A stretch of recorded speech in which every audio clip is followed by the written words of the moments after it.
Oi pessoal! Hoje nosso grupo, formado pela Ana Clara, pela Maria Eduarda e por mim, Mariana Herculano, iremos apresentar sobre o camaleão. Sim, gente, esse bicho.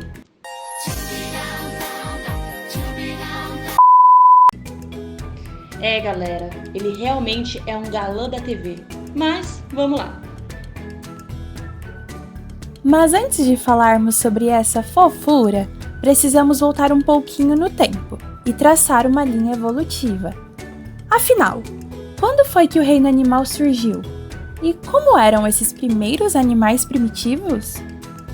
Bom, o reino animal surgiu há cerca de 800 milhões de anos atrás, sendo considerado como animal todo ser vivo que fosse eucarionte, pluricelular, heterótrofo e com estrutura embrionária com fases de mórula e blástula. O surgimento desse reino representou uma revolução ecológica, tendo como ancestral do grupo os poríferos, também conhecidos como esponjas. Estes, por se tratarem de animais muito primitivos, não possuem tecidos verdadeiros e apresentam um formato corpóreo irregular e repleto de poros, local por onde a água entra, permitindo a sua nutrição. Após o surgimento dos poríferos, o filo mais primitivo do reino animal, outros filos surgem, e em cada um deles surgem novas apomorfias, ou seja, novidades evolutivas.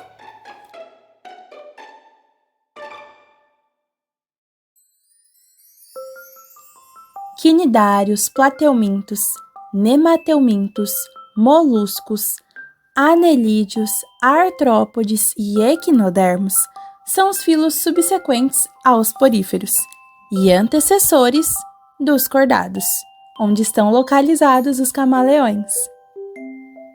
Através de toda essa linha do tempo evolutiva, foram adquiridas diversas características plesiomórficas, que atualmente se encontram nos cordados, como o surgimento de seres triblásticos, ou seja, que possuem 3 folhetos germinativos, sendo eles ectoderme, mesoderme e endoderme.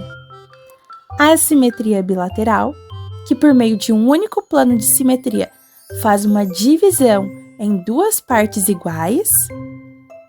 O celoma verdadeiro, uma cavidade corporal revestida por tecido, derivado da mesoderme. E a classificação como deuterostômios, na qual o blastóporo, ou seja, o orifício do arquêntero, dá origem primeiramente ao ânus do que à boca.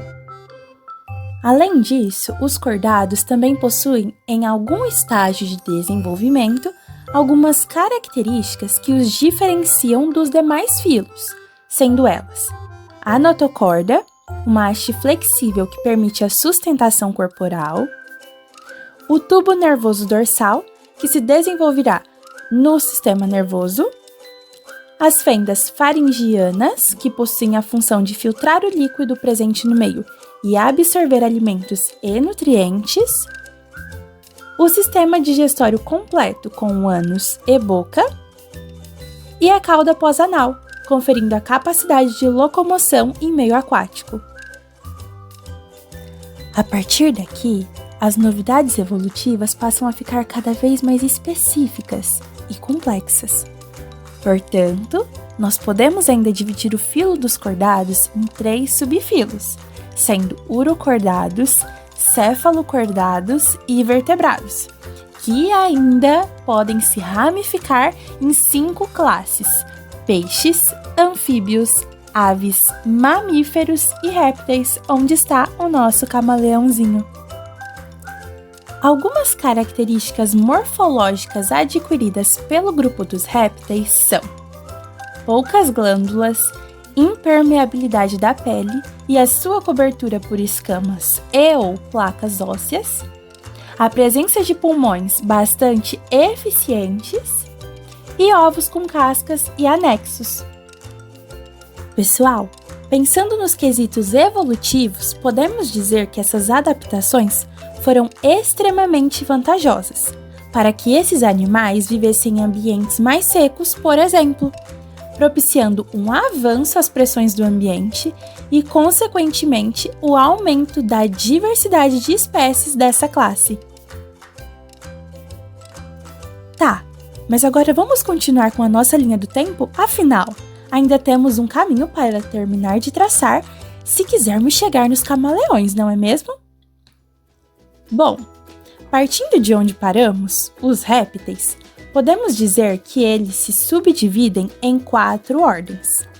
A dos testudines, com tartarugas e jabutis, a crocodília, com crocodilos e jacarés, a rinchocefália, com tuataras, e a esquamata, onde se enquadram lagartos, inclusive o nosso animalzinho de hoje, anfisbênias e serpentes. Você deve estar se perguntando: mas quais são as novidades evolutivas dessa ordem? Bom, além da presença de escamas no corpo, grande parte dos escamados dessa ordem excretam ácido úrico pelas fezes, em busca de eliminar os resíduos do corpo e promover a homeostasia, ou seja, o equilíbrio. Junto a isso, eles também fazem trocas de tempos em tempos da parte externa da epiderme. E também possuem a presença de pálpebras móveis, exceto as serpentes, e a presença de hemipênis nos machos, propiciando a reprodução. Até que enfim, estamos chegando ao fim das ramificações. Vamos lá! Para uma melhor organização taxonômica, a ordem Esquamata foi segmentada em 3 partes, separando esses animais entre as subordens dos ofídeos, dos anfisbaenídeos e dos sáurios.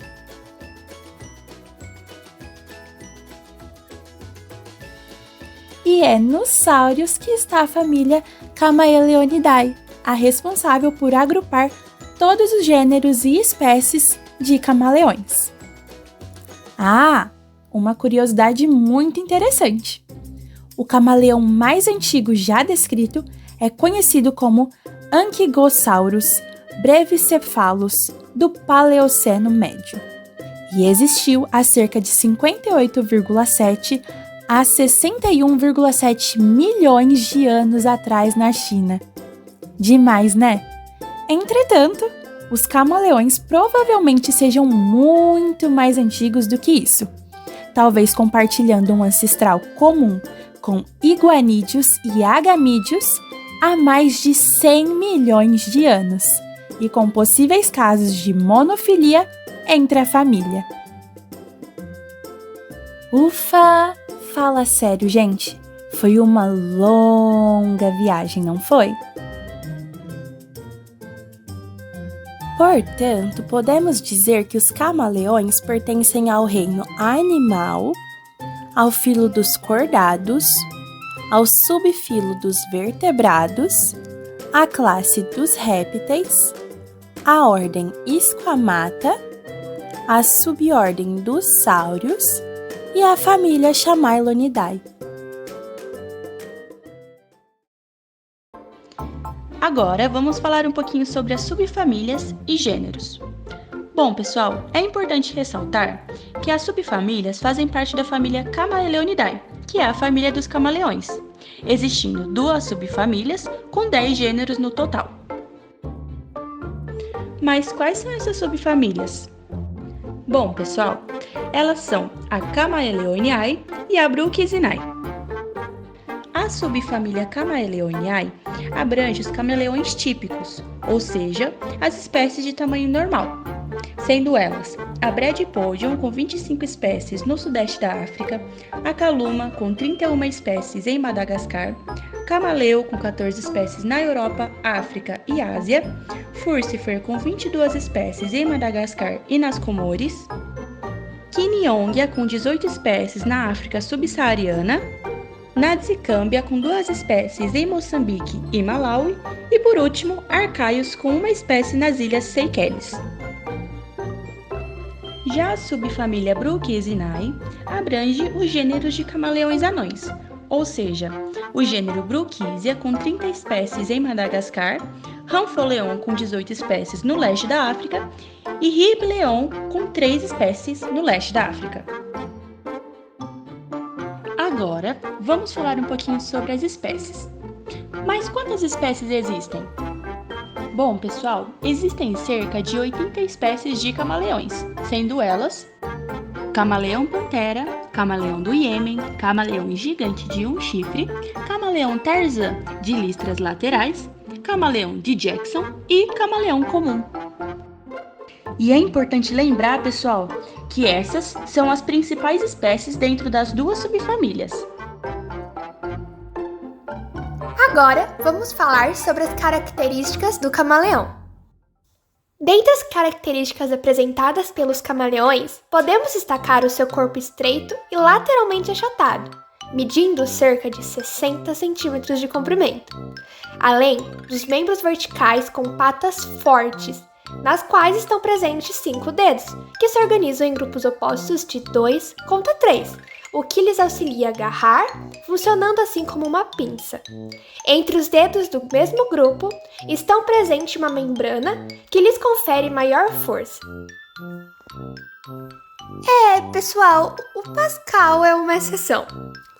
A sua cauda é prensível, ou seja, ela é adaptada a se prender ou a agarrar, geralmente apresentada assim enrolada. A cabeça dos camaleões é angulosa e não realiza movimentos cranianos como os demais lagartos, por exemplo. Nela estão presentes os olhos grandes e de movimento independentes. Sobre o globo ocular estão presentes as pálpebras fundidas, apresentando uma abertura circular central. A sua língua é protásio e coberta por muco. Assim, o camaleão lança-se uma distância de quase 1 metro para capturar o alimento, que fica preso no muco, sendo consumida logo em seguida. Agora veja essa prática hiper evolucionária.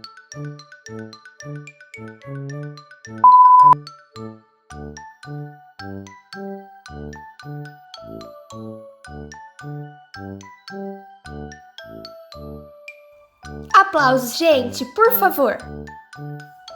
Agora uma curiosidade. Você sabia que os ossos do camaleão brilham no escuro? As proteínas, pigmentos e outros materiais que compõem os ossos contribuem para brilhar sobre a luz ultravioleta. Mas a fluorescência biogênica é rara em vertebrados terrestres. Isso é o que mais encanta. Em 15 de janeiro, uma equipe de pesquisadores alemãs publicou um artigo mostrando que os ossos dos camaleões brilhavam sobre a luz UV. Eles testaram os raios de luz em 160 indivíduos de 31 espécies de caluma. Microtomografia computarizada revelou que o brilho azul brilhante emanava dos esqueletos dos camaleões e brilhava através da pele. Tubérculos, ou pequenas projeções ósseas arredondadas, pontilham os rostos dos camaleões para além do crânio e através da pele. Os cientistas disseram que as lacunas em que os tubérculos apareceram através da pele eram as janelas que ajudavam os raios ultravioleta a atingir o osso a serem absorvidos.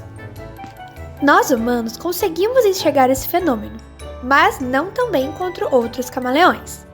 O azul é uma cor rara nos habitats arborizados dos lagartos, de modo que o brilho no escuro faz com que eles se destaquem no seu cenário verde e marrom.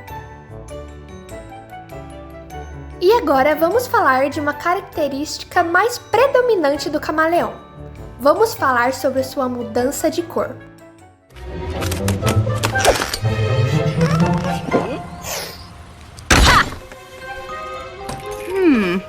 Well, I guess Pascal's not hiding out here.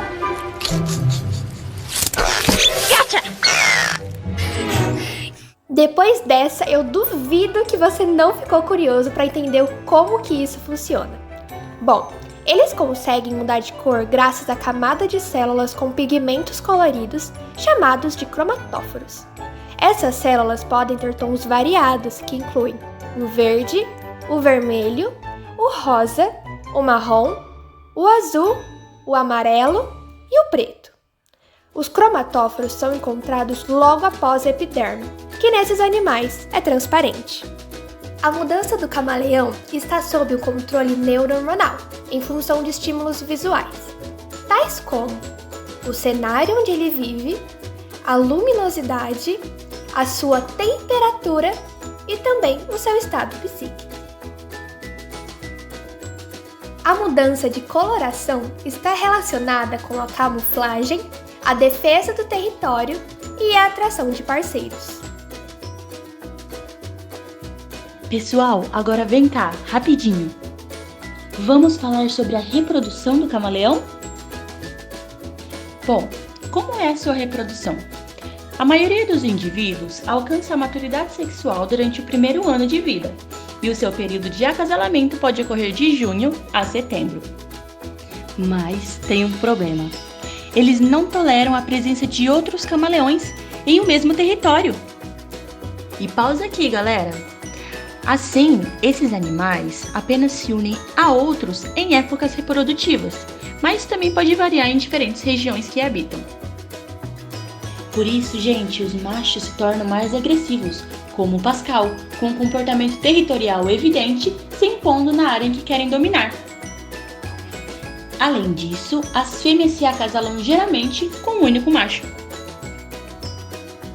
Os camaleões podem ser ovíparos, que são aqueles que fecundam interna ou externamente, e as fêmeas liberam esses ovos de seus corpos, ou podem ser também ovovivíparos, que são aqueles cujo embrião se desenvolve dentro do ovo, mas esse permanece no corpo da mãe. Pessoal, a mãe pode produzir uma ninhada por ano, que apresenta de 5 a 45 ovos. Agora, pessoal, vamos ver mais de pertinho o camaleão nascendo?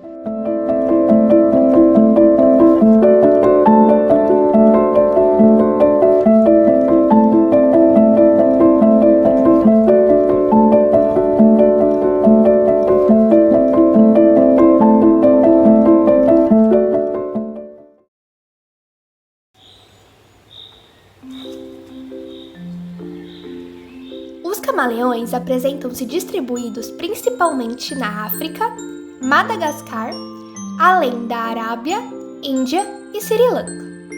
Nesses locais são encontrados habitando regiões de florestas, savanas, bem como plantações. Apresentam hábitos diurnos e passam a maior parte do tempo em cima de árvores. Nossa, que delícia! Sendo assim, são animais de hábitos arborícolas. Bom, pessoal, mas vamos relembrar?